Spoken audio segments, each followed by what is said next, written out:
عليكم السلام أحبتي، أهلا وسهلا بكم في ندوات الجمعة. النهاردة 26 نوفمبر 2021 ونحن في تلاوة القرآن، يعني في تلاوة القرآن حق تلاوته، لأنه من لا يتلو القرآن حق تلاوته يكون خاسرا، طبقا لقوله جل وعلا في الآية 121 من سورة البقرة: الذين آتيناهم الكتاب يتلونه حق تلاوته أولئك يؤمنون به ومن يكفر به فأولئك هم الخاسرون.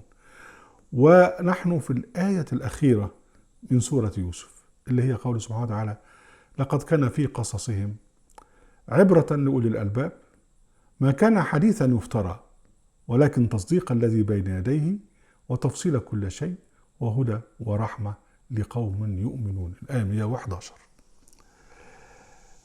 أول حاجة: لقد كان في قصصهم عبرة لأولي الألباب. ما هو الفارق بين القصص القرآني والتاريخ؟ يعني هو يجمعهما أن هو يعني القرآن يعطي تاريخا للسابقين، وقلنا ان في تاريخ لمن مضى وتاريخ حاضر في حياة النبي، تاريخ معاصر، وبعدين تاريخ مستقبلي اللي هو الغيب، زي ذلك من انباء الغيب نوحيه اليك. التاريخ العادي بقى نوعين: اما تاريخ للماضي او تاريخ معاصر بيسموه الحوليات، يعني يؤرخ لكل حول او لكل عام. ايه الفارق؟ يعني عادة ان طبعا التاريخ في القرآن الكريم يمتد للمستقبل، واذكر بقى التفصيلات والاحساسات والحاجات اللي محدش يعرفها، الغيبيات، وحين يذكرها رب العزة لا تكون غيبا اصبحت معلومة. لكن مهم ايه الفارق؟ الفارق في العظة. ان القرآن سبحانه وتعالى جعله للعظة، يعني يقص اخبار السابقين لكي نتعظ. وده معناه لقد كان في قصصهم عبرة، ومش عبرة لمين؟ لأي ناس، لأولي الألباب. ما هو بقى يعني قصة يوسف وغيرها من القصص الناس بتتغنى بيها ولا حد بيفهم، صم بكم عمي فهم لا يعقلون. أهم شيء صوت المغني، الشيخ رفعت والشيخ عبد الباسط عبد الصمد والشيخ فلان والشيخ الطبلاوي والشيخ فلان، هو أهم حاجة. وإزاي بقى التون هنا بيختلف عن التون هنا. لكن ما يقوله رب العزة في القرآن الكريم من تشريع ومن قصص لا يلتفت إليه أحد، لأنهم ليسوا أولي الألباب. لقد كان في قصصهم عبرة لأولي الألباب. شوف، خلي بالك، التاريخ العادي فيه إيه؟ قلنا الكلام ده كتير بس نعيده برضو. يعني الحادث التاريخي له أبطال وله زمان وله مكان. فيقول لك مثلا فلان الحاكم فلان يوم كذا، ده الزمان، في مدينة كذا أو في عمل كذا، ده المكان. القصص القرآني لا يهتم كثيرا بأسماء الأبطال. يعني أخوة يوسف ما قالش فلان وعلان وكذا، يعني ورفع أبويه على العرش، يعني أبو يوسف وأمه، ما جابش سيرة أمه، ما قالش اسمها إيه. فلا اهتمام بأسماء الأبطال ولا اهتمام بالمكان في أغلب الأحوال، ولا اهتمام بالزمان ايه بالظبط. ليه؟ لأن الاهتمام أصلا موجه للعبرة. أصل التاريخ بقى لما يحصر لك بالزمان والمكان والأشخاص أصبحت حادثة مقيدة بزمانها ومكانها وأشخاصها. لكن لما تتحرر بالأسر الزماني والمكان وتدور فوق الزمان والمكان تصبح عبرة. وده هنا بقى حكمة القصص القرآني، بتبقى عبرة. ولما تيجي بقى يعني حين تريد أن تكون من أولي الألباب وتقرأ القرآن حق تلاوته وتتدبره وتشوف إخوة يوسف، شوف إيه اللي حصل، وتفكر، تستعمل اللب، العقل، يتفكرون لعلهم يتفكرون، لعلهم يعقلون، لعلهم يبصرون. فكده بتتعظ. يبقى لقد كان في قصصهم، قصص يوسف واخواته وقصص السابقين كلهم، عبرة لمين؟ لأولي الألباب. فده أول حاجة. ويعني ربنا سبحانه وتعالى لما قصص بعض الأنبياء في سورة هود في الآخر قال إيه؟ قال وكلا نقص عليك من أنباء الرسل ما نثبت به فؤادك، عشان تتثبت. شوفوا قبل إيه الناس اللي قبلك عانوا واضطهدوا، يعني فاصبر كما صبر أولي العزم من الرسل. وكلا نقص عليك من أنباء الرسل ما نثبت به فؤادك وجاءك في هذه الحق وموعظة وذكرى للمؤمنين. يعني في هذا الكتاب، في هذا الحديث القرآني، جاء الحق والموعظة والذكرى لمن يتذكر من المؤمنين مش من المعمدين. وفي سورة طه برضو ربنا قال في آية 99 آية 100 من سورة طه كذلك نقص عليك من أنباء ما قد سبق وقد آتيناك من لدنا ذكرى. ده الذكر ده جاي من لدن الله جل وعلا، حاجة غريبة. ربنا سبحانه وتعالى يقول لك هذا بلاغ لنا، يقول لك هذا بيان للناس، يعني دي ذكرى من ربنا. تخيل بقى لما الرئيس يبعت لك جواب تبقى انت طاير به ازاي؟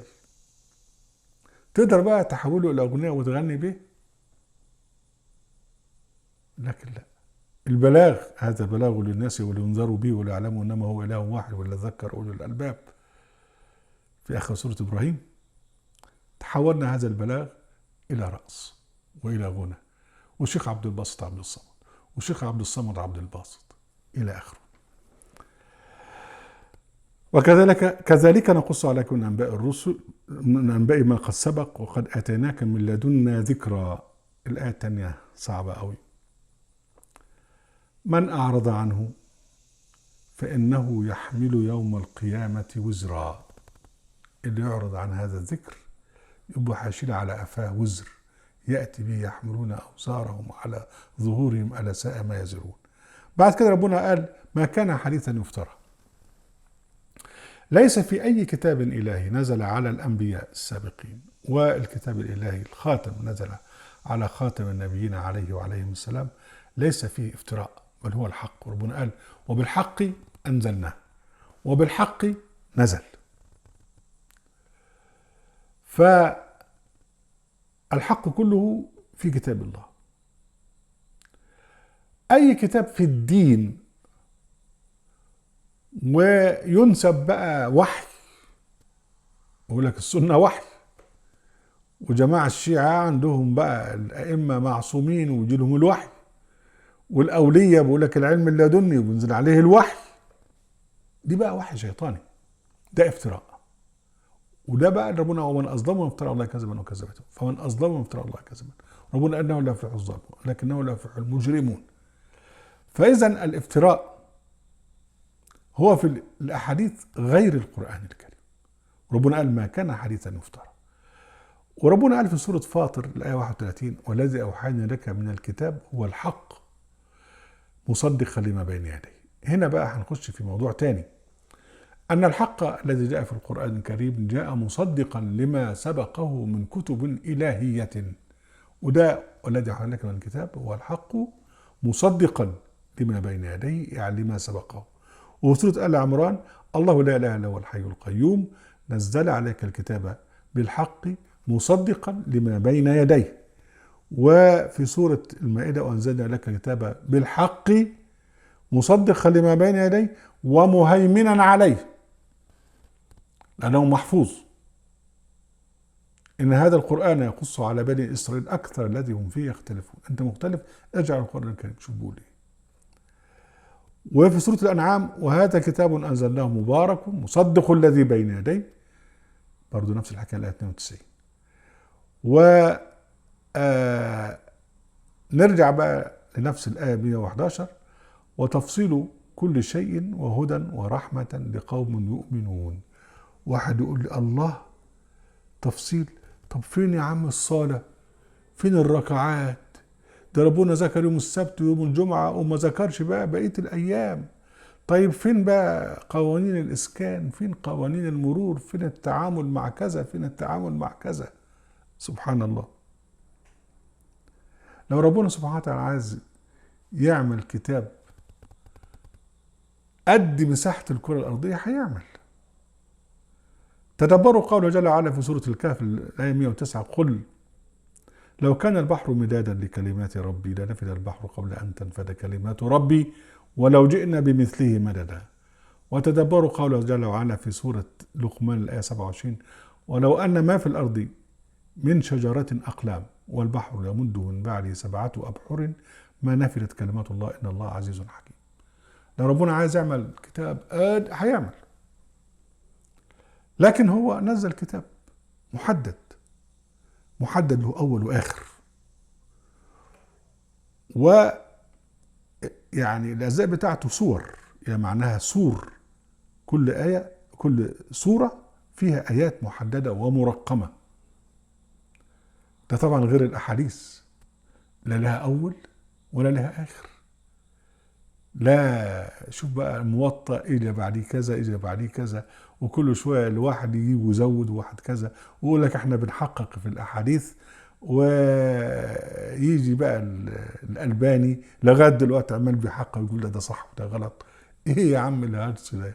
في وحي إلهي تعملوا فيه كده؟ ده مش وحي إلهي، ده وحي شوشو شيطاني، الشيطاني شيطاني. فنرجع بقى يقول لك فين التفصيل؟ التفصيل في القرآن الكريم جاء في آيات مكررة كثيرة جدا فيما يحتاج فيه إلى تفصيل.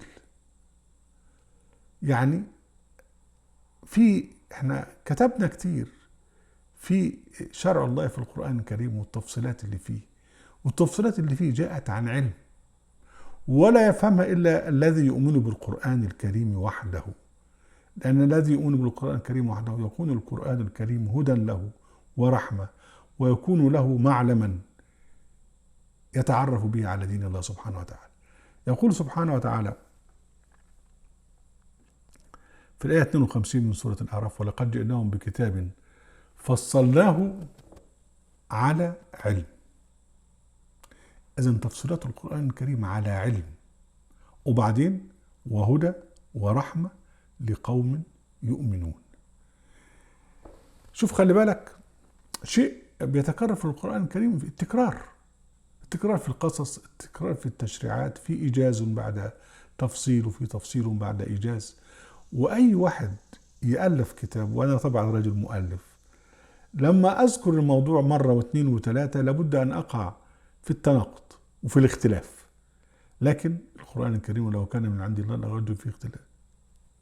مفيش فيه اختلاف في القرآن، كتاب مستقيم لا عوج فيه. فالتفصيلات في القرآن الكريم مع تكرارها كلها على علم.